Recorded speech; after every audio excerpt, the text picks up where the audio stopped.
Welcome to Epistemology Camp. We are really excited to have you all here, and hopefully you're going to leave this weekend with a sharpened idea of how to critically think and look at the world.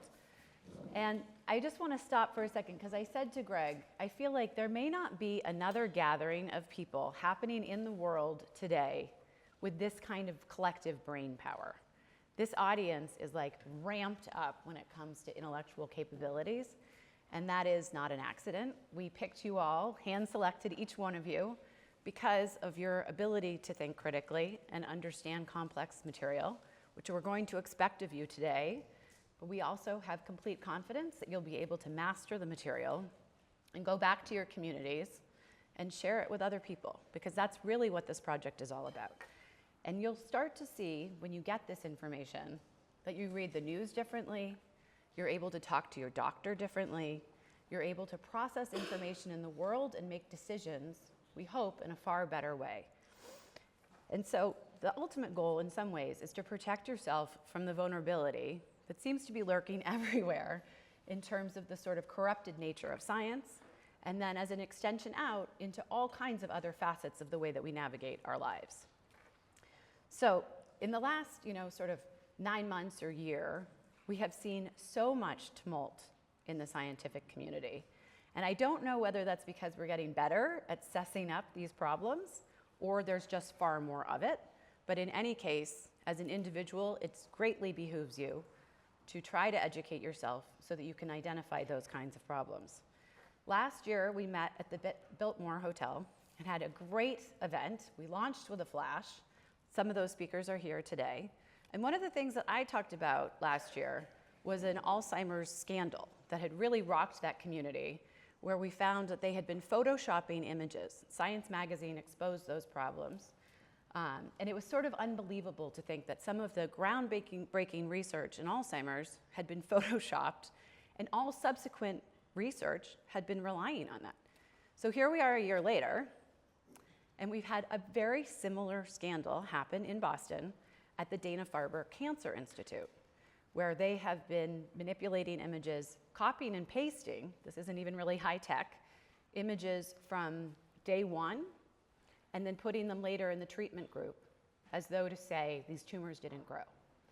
Now it's mind-blowing to imagine that this stuff is happening at places like Harvard, and at the same time, we have lost both Stanford's president and Harvard's president within a year to charges of scientific misconduct. Now, if you had told me 10 years ago that we would lose those two presidents to scientific misconduct within a year of each other, I would have laughed. I would never have believed it.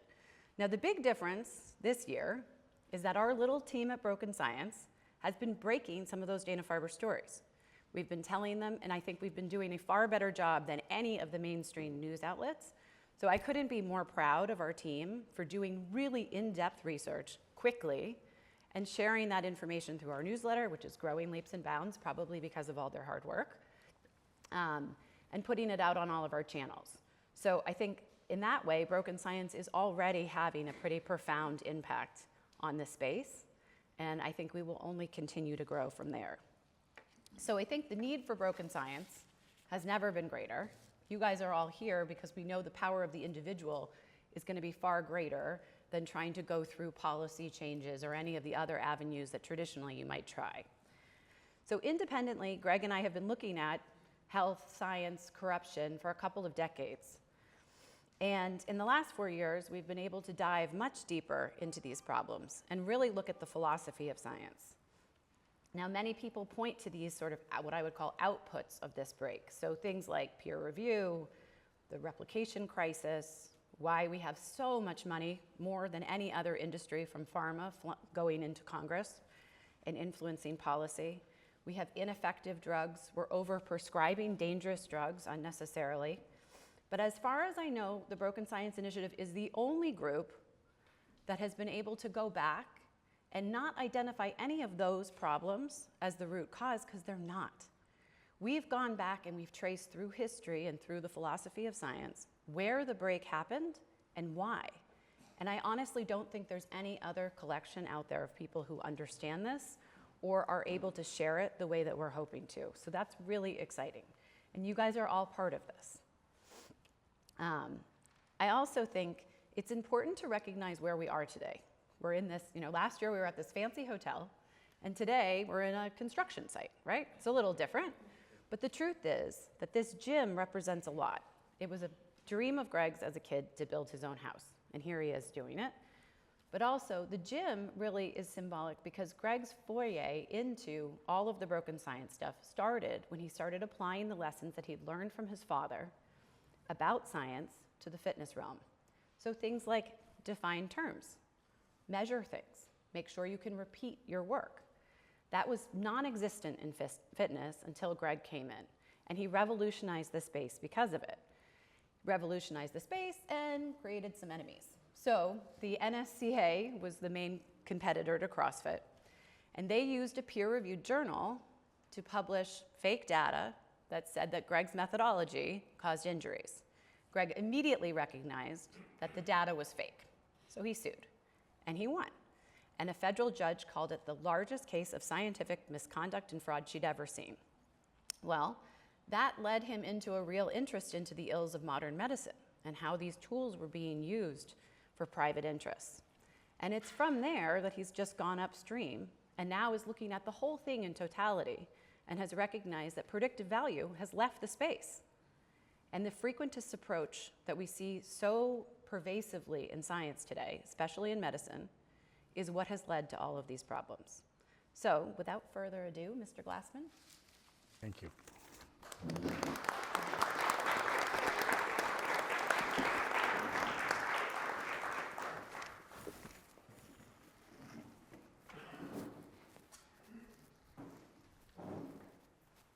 I've become that guy with a big stack of papers and books. Can you believe it? Look where you're at.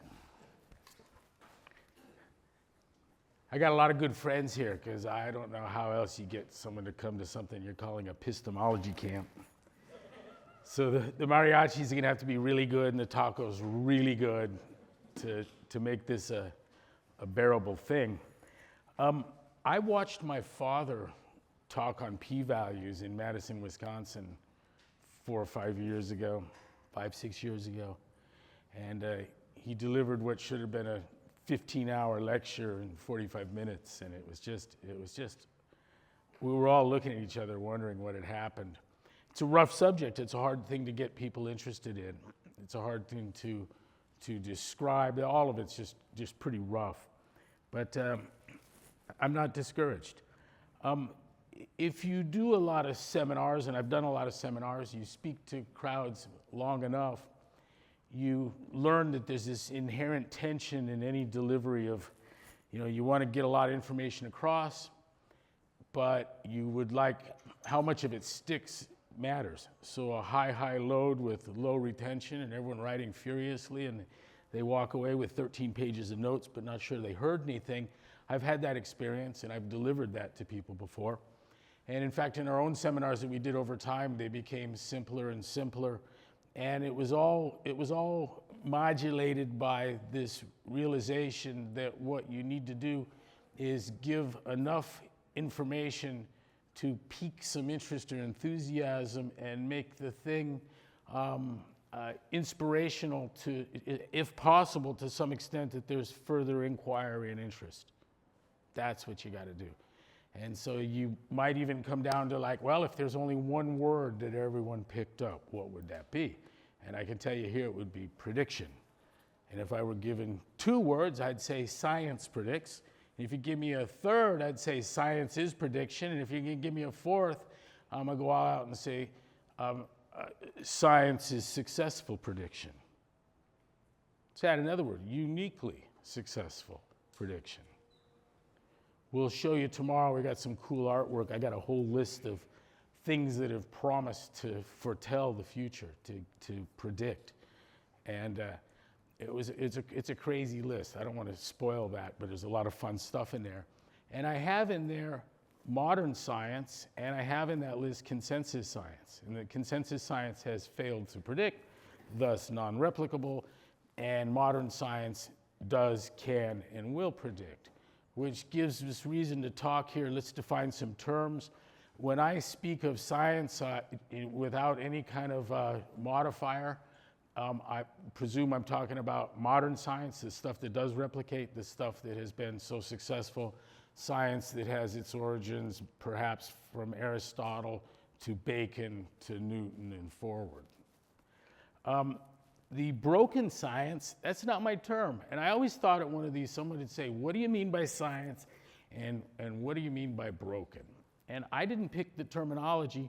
There was some semi-popular media, Reason Magazine. Is that mainstream media? Kind of? Almost, huh? Yeah. Ronald Bailey wrote a great piece on the replication crisis, and I'd read a lot on replication crisis. And in the mainstream media, popular media, it was referred to frequently as broken science. And then, of course, there's the replication crisis, which is another term that received considerable attention. But the funny thing about a replication crisis, it's kind of like if you find out the cops knock on the door and your son's been jacking up liquor stores, and now you have a behavior crisis. You know, I mean, it didn't start there, right? There's something else going on. And there is something going on in the replication crisis beyond the replication. And what I'd like to leave you with, if I could be so fortunate, I'd like you to leave at the end of today and tomorrow realizing that there is no rational expectation of replication given the approach.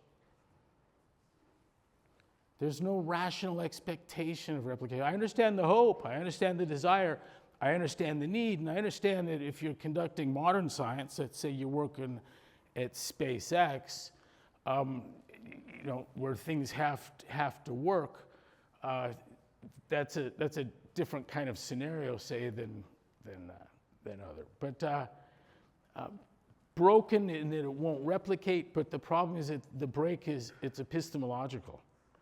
And where I think much of the conversation gets stilted is odd in that we're not defining what it is that got broken. And so I'm going to do that here today.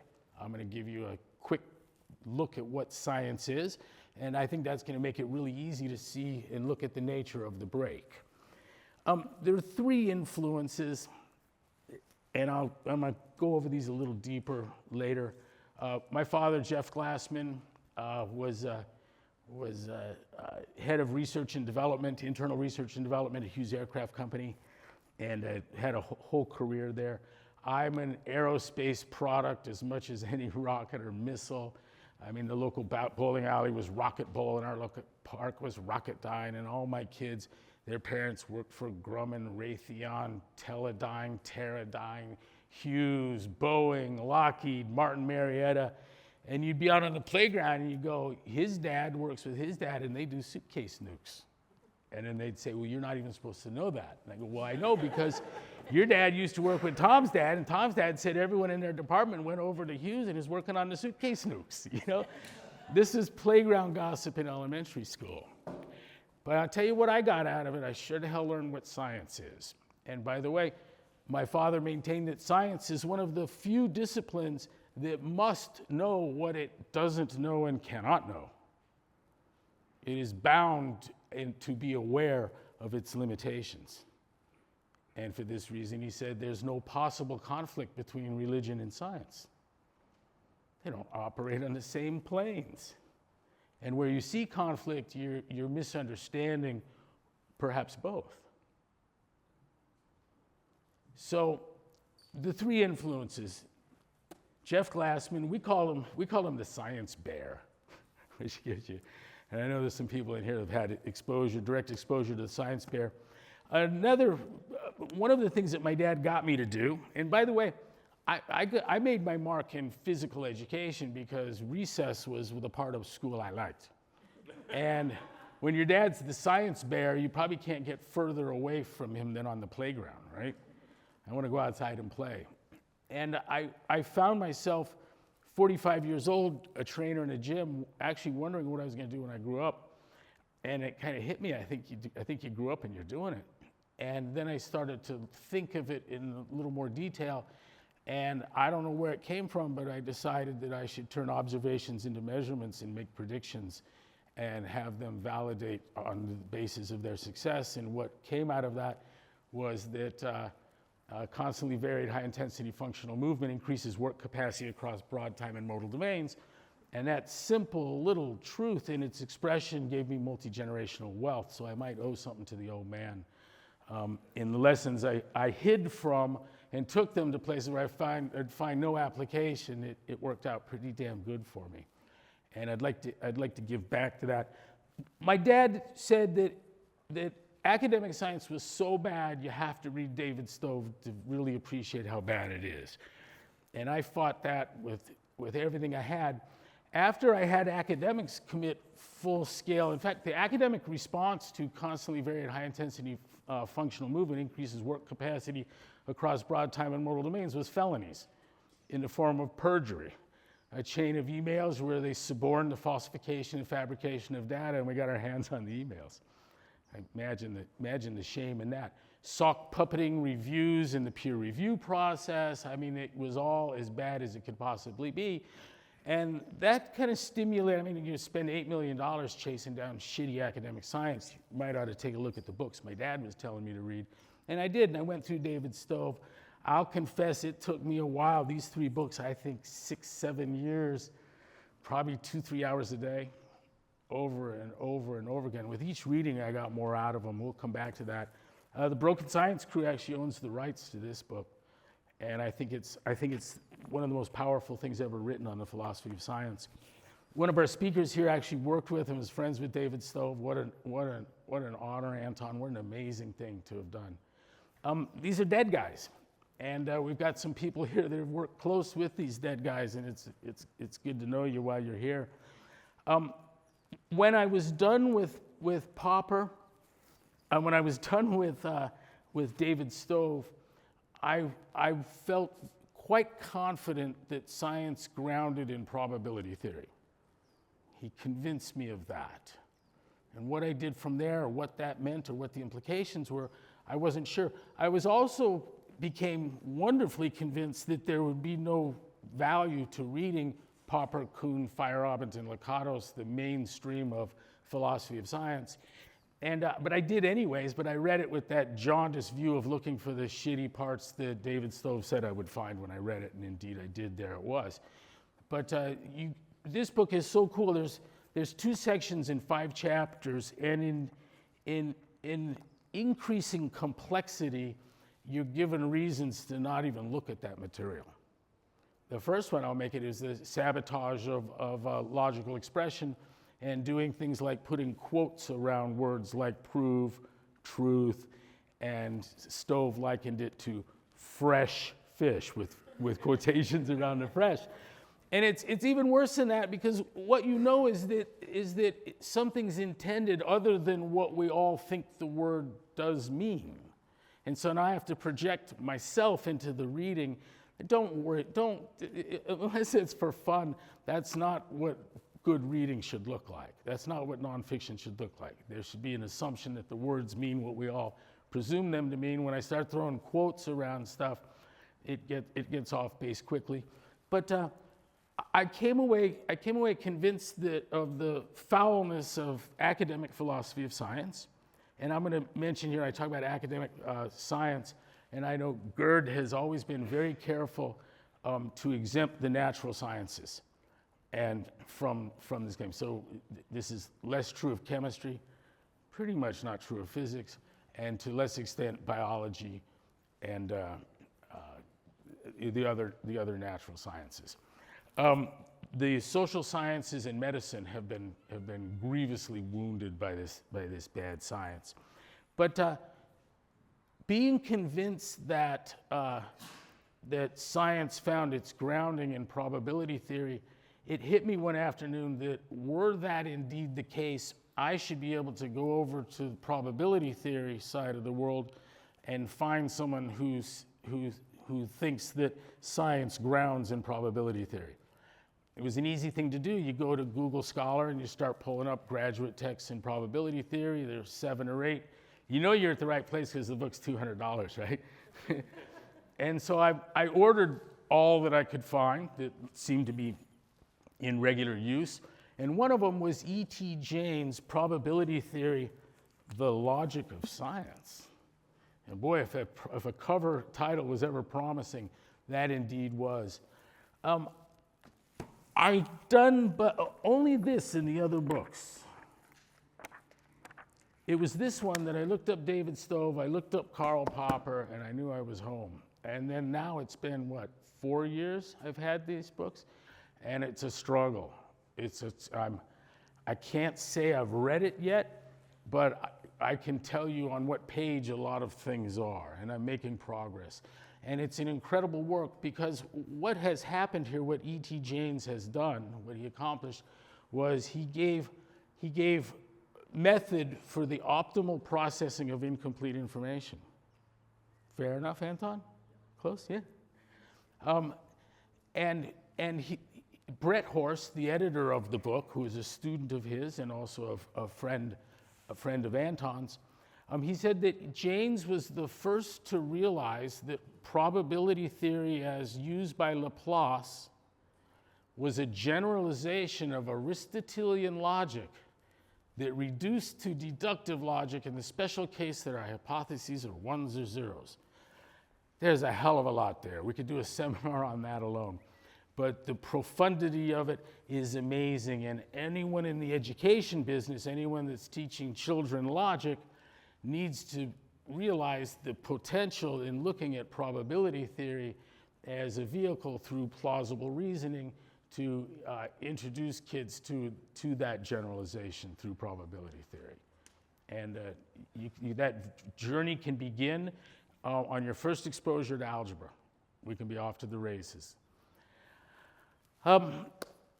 So, another thing that I got from David Stove, in an essay in a collection that was edited by Roger Kimball, published by Roger, Against the Idols of the Age, there's an essay in there, and it's philosophy of science in the Jazz Age. And Anton told me day before yesterday that he thinks that sums up Stove brilliantly. I hadn't really considered that, but I have to agree, it's fantastic. But one of the things that's in there that really caught my eye, that I thought was fascinating, was he was talking about the quality of writing on science, whether it was from John Stuart Mill or others I hadn't heard of, or in the popular media. He said that it was boring, he said it was superfluous, he said it's not that any of it was really wrong, but it went to too great a length to say next to nothing. And hard to read. He said it was like old rice pudding, I think is the way it was described. But then he goes on to explain, but the reason for that is that he says by, say, 1850, the average person has seen enough science, enough progress, enough technology, enough change, that a healthy philosophy of science comes about quite naturally. And he said, in fact, it is something that any Drongo could be taught. And he apologized for the Australianism. I've actually got a Drongo here. Where are you, mate? Stand up. Yes. I didn't know what a Drongo was. I looked it up, and it's a fool or an idiot. It's also a bird. And so as soon as I saw Daz, I invited him here. I go, Matt, he's got to know, what's a Drongo? He goes, it's like a dickhead, mate. And I go, isn't it a fool? He goes, yeah, it's a fool too. So I think my dad would have called me a Drongo if we lived in Australia. Because I just wanted to do recess, right? I wanted to do PE. But I like that. I like that even a Drongo would understand it. And so that gave me hope, because I think I could therefore explain it to you. It should be that easy. It should be that simple. And I think we can do it. I was going to give myself an hour. And I even planned to waste time and get sidetracked, because if it's something that a Drongo could get, it shouldn't take but 5-10 minutes to do, right? And we're going to do it. And it's sorely needed. Much of the talk around broken science, I'll tell you, all of everything that's going on in the meta-science world is in sore need of someone to stand up and go, why don't we define what it is that's broken? We all see the problems, and nobody likes that your science won't replicate. the system that produced the science won't replicate doesn't even have the vocabulary, the standards, or the methodology to expect replication. It's not in the p-values we're going to learn. It's not in null hypothesis significance testing. So what is science? You ready? Time me. It's source and repository of man's objective knowledge. Source and repository of man's objective knowledge. It's silos and models. These models are graded and ranked by their predictive strength. Their validation comes solely through their predictive strength, and that grading and ranking has them as conjecture, hypothesis, theory, and law. A hypothesis is a model that based on all of the data in its domain, with no counterexamples, making a novel prediction yet to be validated by facts. When we run an experiment and I get a validation, a single datum on that, now I can say it's a theory and explain why, because of the predictive success in my experiment. It's an enormously creative process. Coming up with the models themselves and the experiments to test them is some of the most creative stuff man has ever done. Let's talk about the process itself. It's excitingly simple. It starts with observations. And an observation is a registration of the real world on our senses and sensing equipment. When we tie it to a standard scale with a well-characterized error, it becomes a measurement. We also, at that point, can call it a fact. If I map that fact or measurement to a future unrealized fact, in something that looks like a forecast of a measurement, I have a prediction. Its validation comes from the predictive strength. It sits bracketed between 0 and 1, soft brackets, not to include the 0 or the 1. That validation is entirely independent of method. However you came up with whatever it is, E = mc squared. It doesn't matter. You could have seen it in the pattern in the toilet paper. A bad dream. Whether perspiration or inspiration, the validation is dependent entirely on the predictive strength. That is, the probability of the hypothesis, bounded by 0 and 1. That's pretty straightforward, isn't it? The Drongo and me hid from that. I applied it to fitness and got rich. To PE, hiding out on the playground. I want to tell you that there is no rational basis for trust in science that isn't based on that prediction. And in fact, you don't have to think too hard to realize that all trust is predicated on prediction. I can find studies that show, you have to laugh at this, right? But I did. I found studies that showed that predictability is the cornerstone of trust. It makes sense to me.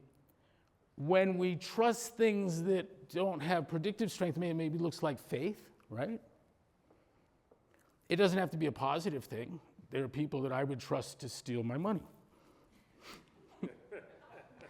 Where did the $50 go? Jim was here. Well, now I know where the $50 went. Right? That's trust. It's predictability. I did it. Does that sound like a definition of science? It works. If it doesn't work, if there's something wrong with it, we need to let some scientists know. Because I tell you what, from getting light to lasers to millimeter wave radar systems to deep space exploration, I worked at Hughes for a while. Imagine that. Anyone here know that? I worked there for 3 years. That wasn't my place. While I worked there, we ended up with 40% of the satellites in orbit were our satellites. I knew guys that worked with warhead matter, propulsion guys, acoustics people, radar people, laser people. Fascinating. And this is how they did science. Now, what's really interesting is that many of them couldn't say what I just told you. And I've seen my father do that with scientists, with with new hires with PhDs from Caltech, get them in front of a room and play the game with them of puts up define science for me. And write down anything offered. And when you're done, he puts up astronomy and astrology. He goes, I'm an astrologer, and I'm going to claim everything that you've put here. Until you can come up with predictive strength of your models, you can't make the discrimination. And by the way, Kuhn threw that at Popper on his demarcation of falsification, which gets us right to the break.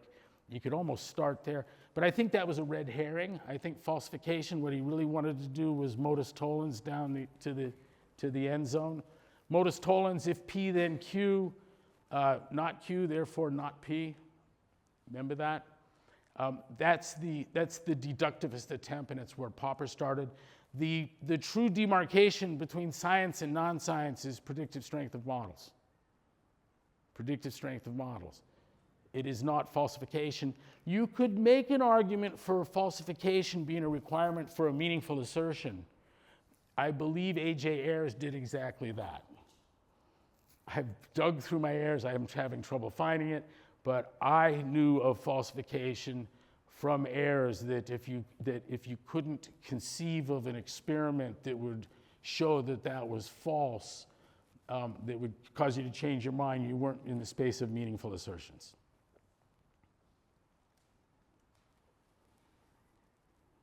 Any questions? Let's talk about the break. I just mentioned it. What happened was Popper and Kuhn and Feyerabend, Lakatos, all quite different, yet they held their inductive skepticism that they got from Hume. Hume said, I got another definition to make this easy too. Anyone want to throw a definition of induction out? Because I have found them all to be tedious and near useless, except for one I got from Martin Gardner. And forget the specific to the general and the observed to the unobserved. That doesn't help me. What helped me, and I saw this was in the early 70s from Martin Gardner in Scientific American, and he said that induction is where the conclusions come from the premises with probability. And in deduction, they come with certainty. That will serve you well. That will serve you well. Am I on good ground here, Matt? That's my math teacher. I met Matt much the way that I found Jaynes. I said, if Stove is right, there's got to be someone in probability theory that's seeing what I'm seeing.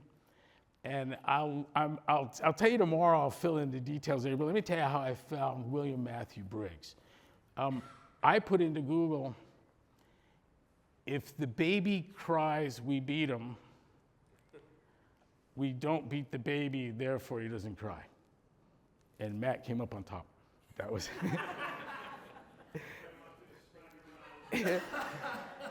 I found him through an oblique child beating reference.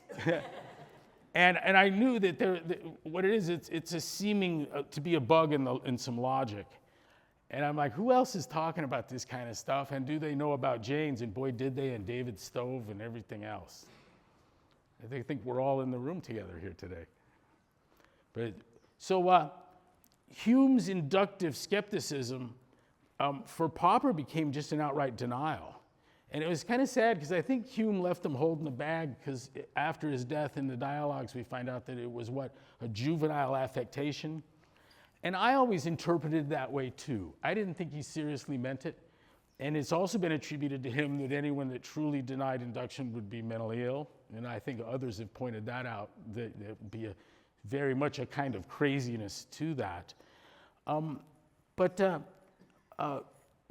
What someone needed to say to David long ago was, yes, nothing can be determined from induction with certainty. It happens with probability. Thank you, and sit down. And we could have avoided a lot. But even the inference system, and I don't want to get into Gerd's space here, but the inference system relied on to support, I mean, you look at what's in most of these studies that won't replicate. I often have an alternative hypothesis, scientific hypothesis that's not clearly stated but implied, right?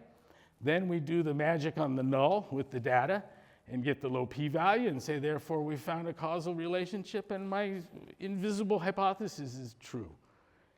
And it creates crazy uncertainty. It's wrong. And what they've done is they've put themselves on the probability of the data side of the fence, while many of them, most of them, will deny that the probability of a hypothesis has meaning. You can pull that right from MIT's OpenCourseWare introductory courses on probability theory, and they'll tell you that the frequentists don't think, they think that the value of a proposition is 0 or 1. And we see that when we play this game with this p-value, we get the magic number. Then what we do, we attribute a 0 or a 1 to the thing. And now we get back into the truth table world of things again. It's a wrong place to be. We know John Ioannidis is barking up the wrong fence just from the title. Most research findings are false. There'd have been so much more hope for what he's done and for meta-science if the title had been most research findings are improbable. I get asked, how are you going to fix this thing? I was expected in the fitness space to fix the world's health and fitness. I had no illusions of anything like that. In fact, it's kind of a scary thought because I'd have had nothing to do. We're not going to fix this. I'll entertain any. I'm sure someone's got an idea, and I'll get something. Hey, I know what we'll do. You know, we're going to change institutions and behaviors. I don't see that happening. But what I do know is that we can spend time with each other, with one another, and I can render you less vulnerable to the ills of crappy science. The science that has removed print, by the way, my first reach out to many of you, to Roger, to Matt, to Dr. Garrett, I left with when science replaces predictive strength with consensus as the determinant of a model's validity, science becomes nonsense. I remember Matt's line was, "You think?" And it was like, you know, it was one of those things like if you want an argument, you need another subject. And boy, that's the whole of it right there. That is exactly what's happened. Predictive strength has been replaced with consensus, and the consensus has concealed in it stuff that looks like rigorous method in p-values and null hypothesis significant testing. Now, when we take the probability of the hypothesis, remove that as a possibility, we cleanse from the whole process validation. We remove the only reason to have faith in the stuff to begin with. And what we're often left with is what? What's the work product? What's done with this? What seems to me increasingly, it becomes the tools or the weaponry for political or social control. That's where the shitty science goes. Where's the good science go? It's your iPhone, all that stuff, right? Technology, useful things. I think we can render fair numbers of individuals largely immune to the expressions of bad science. When someone tells you, has a model that's impending some kind of doom, it needs to have predictive success to be science.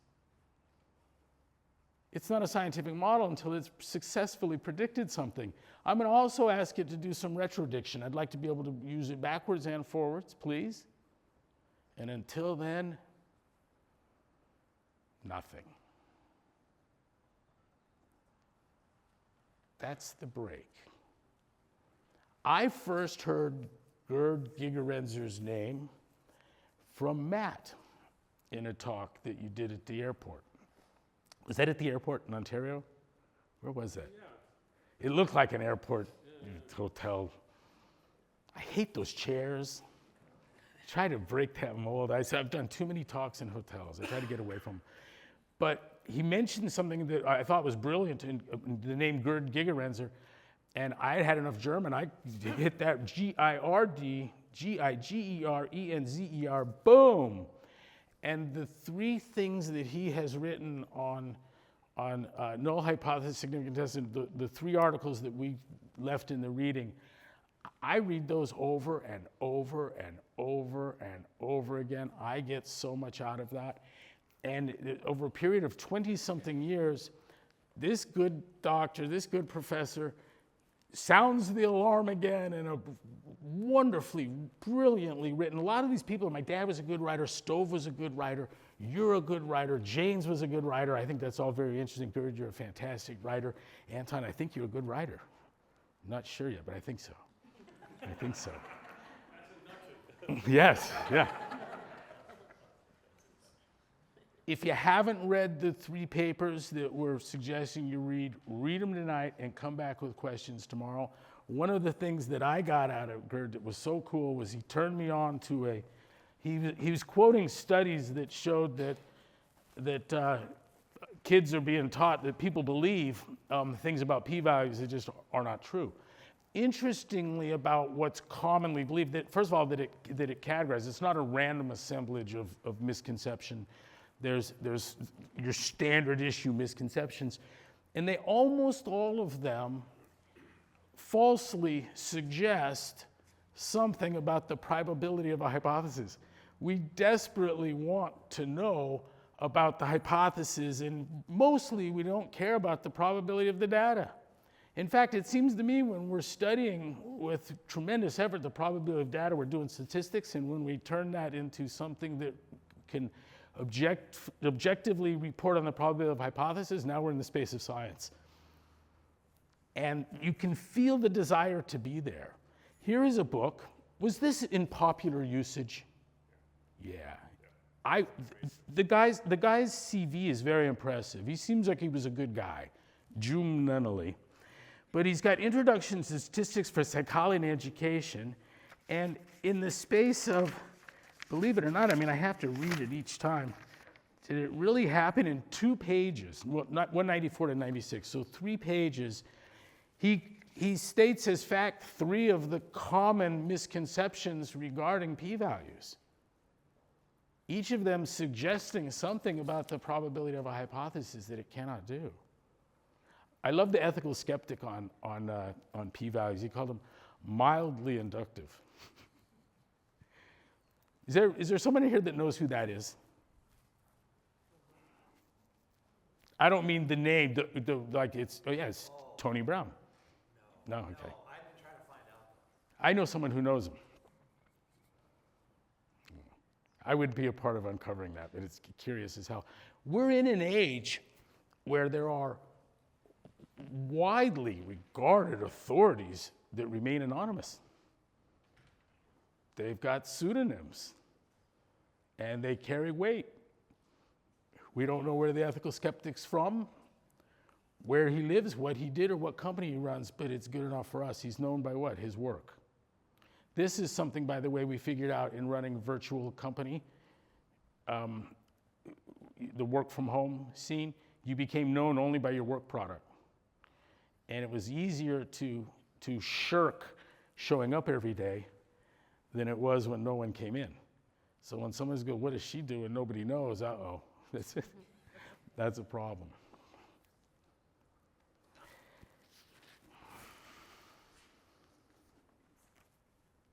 Any questions?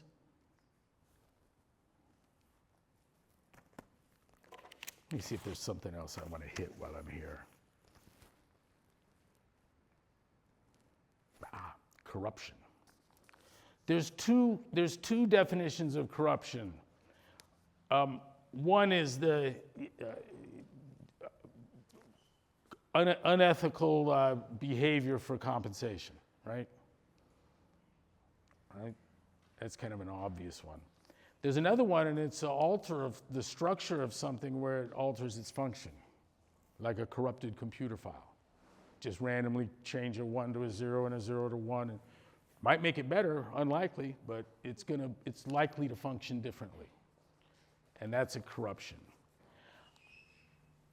In the discussion of replication, the corruption thing comes up a lot. I know Emily dealt with it here. I want to make this point.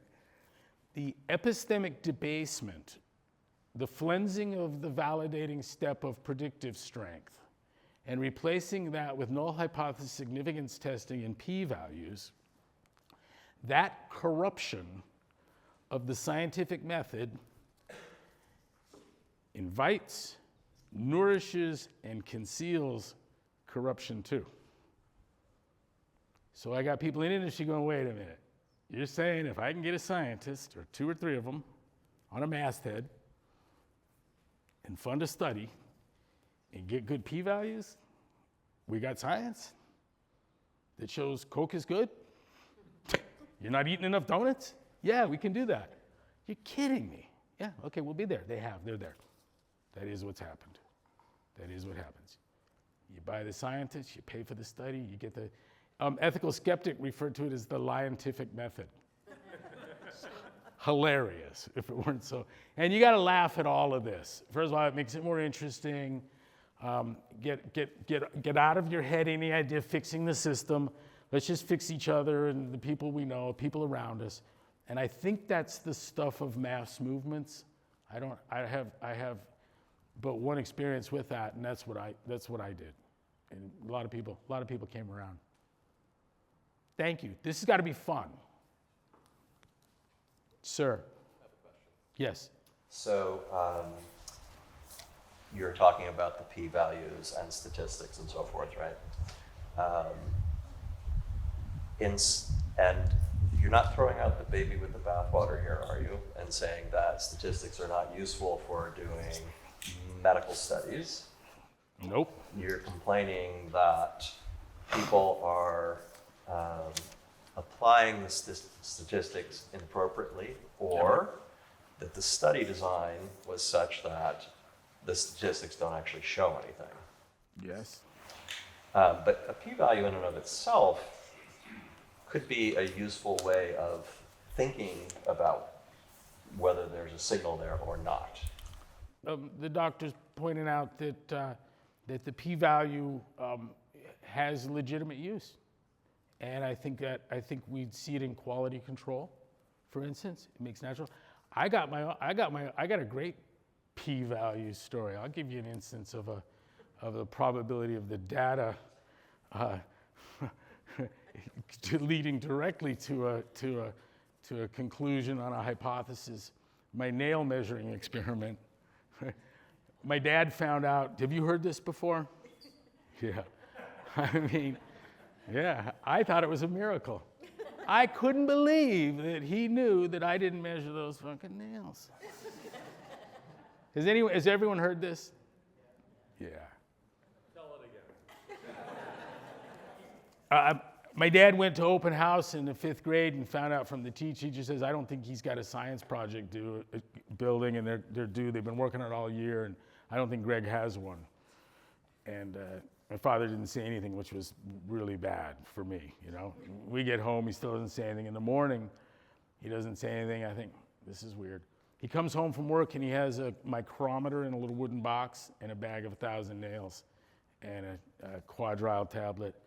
And we sit down, and he shows me how you measure a nail to within 1/10,000th of an inch using a vernier scale micrometer. And so I go to my room and put down numbers 1 through 1,000 and just start putting numbers proximate to, and someone just got caught in scientific misconduct with this very way in a weight loss study recently, a grown-up. I was 10, yeah. But I just started putting numbers that were proximate to a little higher, a little lower, one the same, a little higher, lower, one the same. And I brought it back to him, and he's 5 minutes into it. He's like, you didn't measure them. I go, yeah, sure I did, all of them. Look, 1,000, measure them, there's the numbers. He's, no, you didn't. I go, yeah, I did. I swear I did. Promise I did. So he sends me back to my room and tells me to do it again, and I'm tripping. Like I'm thinking that he must have been outside the window and looked in. So I pulled the blinds, and I do it, but I don't think he would, but you never know. I put a towel under the door. And I pulled out the army man, and I did another 1 to 1,000 and did the same thing and used a bunch of the numbers I'd done before. Why would you have to do the experiment twice, right? And I brought it out there, and son of a gun, the same damn thing. You didn't, I did, you didn't, I did. And then we sat there together and measured them, and I got this perfect Gaussian distribution. It was gorgeous. That's what happens when you measure something. So, yeah, I mean, that's that kind of thing, right? Yeah, for sure. Yeah. How many things in biology fit a natural Gaussian distribution like that? That's the problem, right? We can't assume that all things in the world fit that. 100%. the ad hocery by which we pick the test statistic is a problem for sure. I don't want to step on someone else's expertise, but I think the calling of it of a surrogacy is fair, and I think that the over certainty that generates from this approach is there for sure. Yeah, I would think that the problem that I observe in medicine anyway is that doctors aren't really trained in statistics. And so they have been taught, here's a tool and you put your data in this way, you turn the crank and something comes out. And they've learned that you can do p-hacking and so forth, right, to get what they want. It seems to me it's more along those lines that the issue is, as opposed to the strength. And you raise a good point. How do we know that that the tool is, that what you're looking at, the data, is actually a Gaussian distribution? Yep. Important consideration. You had something, Roger? I just wondered your criticism of John Ioannidis's title, the word false. Would you say that a good Bayesian must surrender the terms true and false?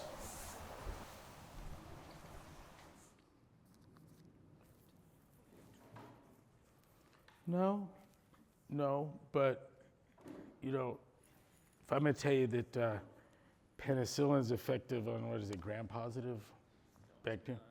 Too long ago. Yeah. I'd say that's true, and you produce someone who's allergic to it or resistant, and it doesn't change that. Popper started with his universal generalization. What was it? It wasn't crows, was it swans, ravens? What was the? It was swans. Yeah. Swans, yeah. I've seen, we've played with inversions, all crows are black, because kids, they don't know what a swan is, right? My father's response to that, and I've not heard elsewhere, he says, whoa, hold on, bullshit. He says it's more likely that no scientific assertion ever had that form.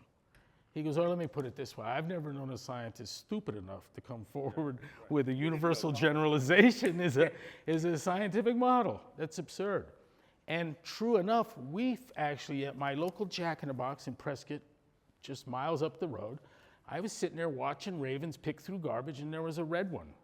Red, almost in the color of your jacket. It was like an Irish settery kind of beautiful hair, but he was definitely red, and it was interesting. The other birds were kind of keeping a distance from him, while they were eating garbage.